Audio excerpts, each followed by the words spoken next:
I'm Andrew Smith.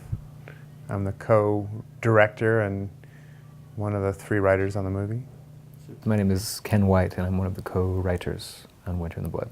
The process started in some ways, when I was a kid, but the actual project got its impetus from a phone call I got from Ken White after he had read Winter in the Blood for the first time, and literally, I think the next day said, "Why are you guys not making this movie?"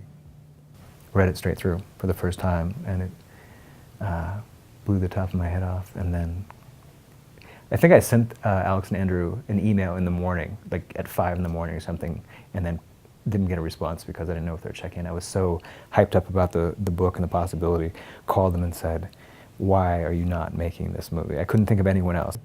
The story is important on a number of fronts. I mean, at its elemental level, it's an incredibly strong story about one guy fighting through incredible difficulty and making it to the other side. And it's a story about a guy who, in the novel, there's a complicated way of thinking about it. He says, he's a servant to the memory of death.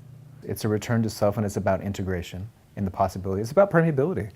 How does he become, permeable enough? How does the ice thaw enough so that he can rejoin the flow of possibility of community? And how can he forgive himself enough to allow that reintegration? Because the world is there waiting for him with open arms. He's just refusing the embrace. It's a brilliant way to put it, but a hard one to perform. So our job is as filmmakers, is to carry that story forward about someone who has been carrying around the burden of grief, and it's paralyzed him. And the story is about him finding motion again.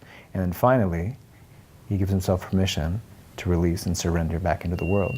And that's where you feel that possibility of whether it's redeemed or not, who knows. The life of the film, I hope it's relevant 10 years from now and 20 years from now in the same way the book is relevant 30 years, 35 years from when it was written. So, I mean, part of my ambition as a filmmaker is to make films that last. And I think that this subject matter allows it to do it, and I think that the cast we have already involved will permit it to happen in a non-ignorable way. I mean, I'm confident that this group of people can make a film that's not only substantial but very compelling and funny.